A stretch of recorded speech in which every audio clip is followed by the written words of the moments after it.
From translation, NIV New International Version. This 70th day of the year. Today we are reading passages Joshua 1-4. Joshua chapter 1, verses 1-18. After the death of Moses, the servant of the Lord said to Joshua son of Nun, Moses' aide, Moses my servant is dead. Now then, you and all these people, get ready to cross the Jordan River into the land I am about to give to them, to the Israelites. I will give you every place where you set your foot, as I promised Moses. Your territory will extend from the desert to Lebanon, and from the great river, the Euphrates, all the Hittite country, to the Mediterranean Sea in the west. No one will be able to stand against you all the days of your life. As I was with Moses, so I will be with you. I will never leave you nor forsake you. Be strong and courageous, because you will lead these people to inherit the land I swore to their ancestors to give them. Be strong and very courageous. Be careful to obey all the law my servant Moses gave you. Do not turn from it to the right or to the left, that you may be successful wherever you go. Keep this book of the law always on your lips. Meditate on it day and night, so that you may be careful to do everything written in it. Then you will be prosperous and successful. Have I not commanded you? Be strong and courageous. Do not be afraid. Do not be discouraged, for the Lord your God will be with you wherever you go. So Joshua ordered the officers of the people, Go through the camp and tell the people, Get your supplies ready. 3 days from now you will cross the Jordan here to go in and take possession of the land the Lord your God is giving you for your own. But to the Reubenites, the Gadites and the half-tribe of Manasseh, Joshua said, Remember the command that Moses the servant of the Lord gave you. The Lord your God is giving you rest and has blessed you. But you are to cross over armed ahead of your fellow Israelites, all of you fit for war, to help them until the Lord gives them rest, as he has done for you. Until you too have taken possession of the land the Lord your God is giving them. Your wives, your children and your livestock may stay in the land that Moses gave you east of the Jordan, but all your fighting men, fully armed, must cross over ahead of your fellow Israelites. You are to help them until the Lord gives them rest, as he has done for you, and until they too have taken possession of the land the Lord your God is giving them. Then you may go back and occupy your own land, which Moses the servant of the Lord gave you east of the Jordan. Then they answered Joshua, Whatever you have commanded us we will do, and wherever you send us we will go. Just as we fully obeyed Moses, so we will obey you. Only may the Lord your God be with you as he was with Moses. Whoever rebels against your word and does not obey it, whatever you may command them, will be put to death. Only be strong and courageous. Joshua chapter 2, verses 1-21. Then Joshua son of Nun secretly sent 2 spies from Shittim. Go, look over the land, he said, especially Jericho. So they went and entered the house of a prostitute named Rahab and stayed there. The king of Jericho was told, Look, some of the Israelites have come here tonight to spy out the land. So the king of Jericho sent this message to Rahab. Bring out the men who came to you and entered your house, because they have come to spy out the whole land. But the woman had taken the 2 men and hidden them. She said, Yes, the men came to me, but I did not know where they had come from. At dusk, when it was time to close the city gate, the men left. I don't know which way they went. Go after them quickly. You may catch up with them. But she had taken them up to the roof and hidden them under the stalks of flax she had laid out on the roof. So the men set out in pursuit of the spies along the road to the fords of the Jordan, and as soon as the pursuers had gone out, the city gate was shut. Before the spies lay down for the night, she went up on the roof and said to them, I know that the Lord has given you this land, and that a great fear of you has fallen on us, so that all who live in this country are melting in fear because of you. We have heard how the Lord dried up the water of the Red Sea for you when you came out of Egypt, and what you did to Sihon and Og, the 2 kings of the Amorites east of the Jordan, whom you completely destroyed.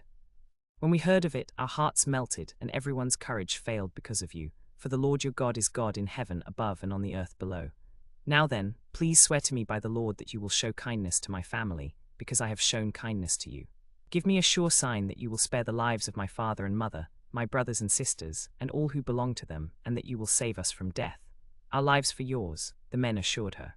If you don't tell what we are doing, we will treat you kindly and faithfully when the Lord gives us the land. So she let them down by a rope through the window, for her house was built into the city wall, and she lived on the wall. Now she had said to them, Go to the hills so the pursuers will not catch you, but keep yourselves in hiding there 3 days until they return, and then go on your way.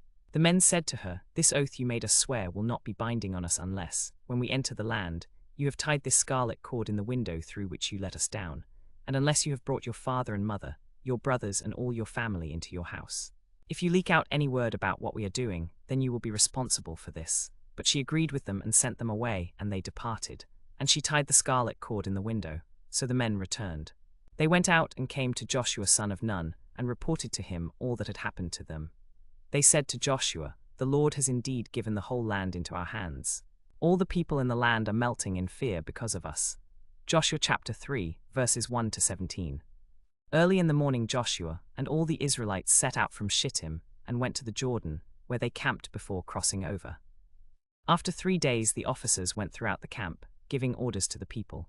"When you see the ark of the covenant of the Lord your God, and the Levitical priests carrying it, you are to move out from your positions and follow it. Then you will know which way to go, since you have never been on this way before. But keep a distance of about 2,000 cubits between you and it. Do not go near it, so that you may know the way to go, since you have not traveled this way before."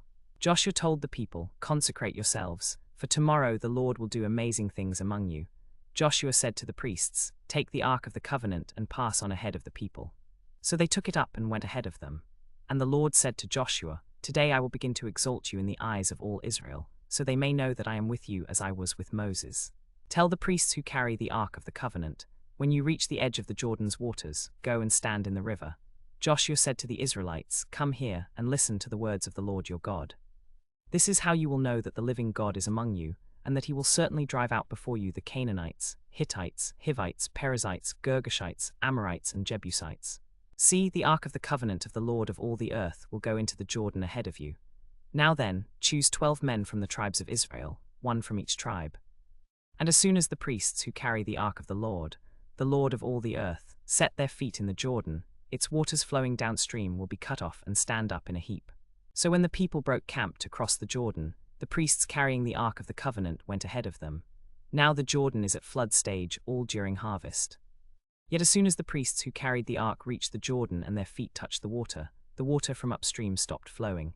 It piled up in a heap a great distance away, at the town of Adam, in the vicinity of Zarethan, while the water flowing down to the Sea of the Arabah, the Salt Sea, was completely cut off. So the people crossed over opposite Jericho.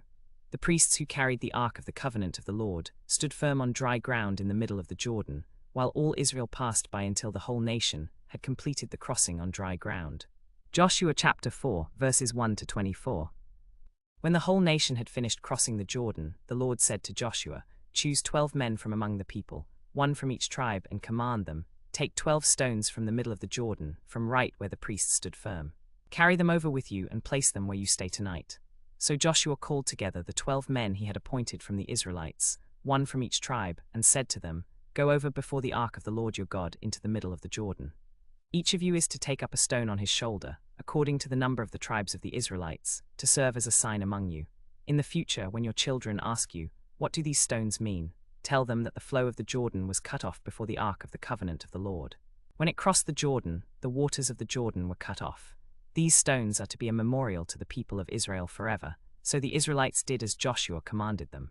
They took 12 stones from the middle of the Jordan, according to the number of the tribes of the Israelites, as the Lord had told Joshua, and they carried them over with them to their camp, where they put them down. Joshua set up 12 stones in the middle of the Jordan at the place where the priests who carried the ark of the covenant had stood, and they are there to this day. Now the priests who carried the ark remained standing in the middle of the Jordan until everything the Lord had commanded Joshua to tell the people was done, which Moses had commanded Joshua. The people hurried over, and as soon as all of them had crossed, the ark of the Lord and the priests came to the other side while the people watched. The men of Reuben, Gad, and the half-tribe of Manasseh crossed over, armed in front of the Israelites, as Moses had directed them. About 40,000 armed for battle crossed over before the Lord to the plains of Jericho for war. That day the Lord exalted Joshua in the sight of all Israel. And they revered him all the days of his life, just as they had revered Moses. Then the Lord said to Joshua, "Command the priests carrying the ark of the covenant to come up out of the Jordan." So Joshua commanded the priests, "Come up out of the Jordan." And the priests came up out of the river carrying the ark of the covenant of the Lord. As soon as all the people finished crossing, the water of the Jordan returned to its place and ran at its full stage as before. On the 10th day of the first month, the people went up from the Jordan and camped at Gilgal on the eastern border of Jericho. And Joshua set up at Gilgal the 12 stones they had taken out of the Jordan. He said to the Israelites, "In the future when your descendants ask their fathers, 'What do these stones mean?' tell them, 'Israel crossed the Jordan on dry ground. For the Lord your God dried up the Jordan before you until you had crossed over, as the Lord your God did to the Red Sea when he dried it up before us until we had crossed over. He did this so that all the peoples of the earth might know that the hand of the Lord is powerful, and so that you might always fear the Lord your God.